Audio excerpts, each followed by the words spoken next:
பக்கத்து வீட்டு பொண்ணு ஆன்மா வடிவத்தில் வந்து கதவை தட்டுறதை பார்த்தோன்னே தேவதூதன் உடனே நரகத்திற்கு போய் அவங்க அம்மாட்ட கேட்குறாப்புல என்ன நடந்துச்சுன்னு. அதுக்கு அவங்க அம்மா எனக்கு இருக்கிற நோயை பரிகாரத்தின் மூலமாக சரி பண்ணலாமா அப்படின்னு சொல்லி கேட்குறக்காக ஒரு சாமியார்கிட்ட போயிருந்தேன். அவரும் பரிகாரத்தின் மூலமாக சரி பண்ணிடலாம் அப்படின்னு சொன்னாப்புல. சாமியார் பேரு சாங்க். ஏற்கனவே இதுக்கு முன்னால் ஒரு பொண்ணுக்கு பரிகாரம் பண்ணுறேன்னு சொல்லி பரிகாரம் பண்ண அது வில்லங்கமாக போய் முடிய அவங்க அப்பா கத்தி எட்டு வந்து ஒரு 6 இன்ச்சு அடி வயத்தில் இறக்கிடுவாப்புல. சாக கடந்த நேரத்தில் நம்ம சாத்தானுடைய தூதன் வந்து அவனுக்கு உயிரை கொடுத்து நான் சொல்கிறத நீ செய்யணும் அப்படின்னு சொல்லிட்டு ஒரு 10 டேட்டா பத்தை கொடுத்துருப்பாப்புல.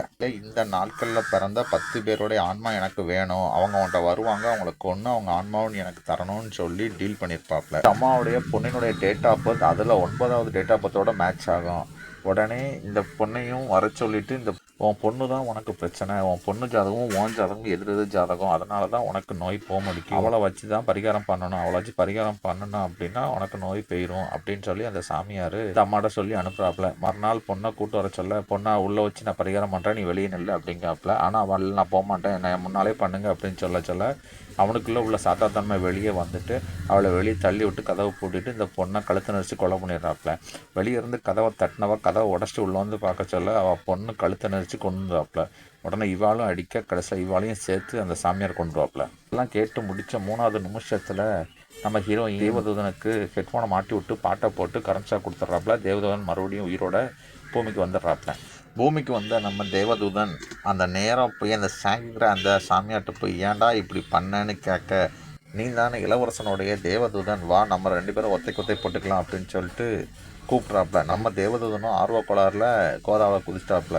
ஓப்பனிங்கில் என்னமோ தேவதூதன் அடித்த மாதிரி தான் இருந்துச்சு. ஆனால் நேரம் ஆக ஆக சாமியாரோடைய அட்டி ஒவ்வொன்றும் இட்டி மாதிரி விழுந்துச்சு. இட்டி மாதிரி அப்படின்னா இங்கே அடித்த அட்டியில் தேவதனுடைய ஆன்மா சொர்க்கத்தில் உள்ள இளவரசன் முன்னால் போய் விழுந்துச்சு. சொர்க்கத்துக்கு போனால் நம்ம தேவதூதனுடைய ஆன்மா எனக்கு என்னையா ஆயுதம் கொடுத்த ஆயத்தை பூரா அடித்து வெளுத்து தள்ளிட்டான், எனக்கு சக்தி வாய்ந்த ஆயத்தை கொடு அப்படின்னு சொல்லி இளவரசன்ட்ட கேட்குறாப்புல.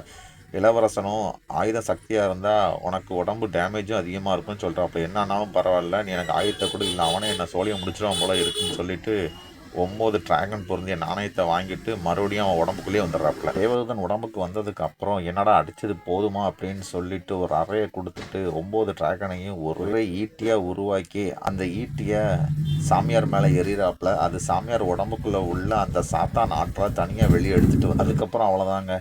தேவதனுடைய ஃப்ரெண்டு யாருக்குனே போலீஸை அவனை வர சொல்லி இந்த சாமியாரை கைது பண்ணிவிட்டு அந்த 2 பாடியும் அங்கே வந்து டிஸ்போஸ் பண்ணிடுவாப்புல.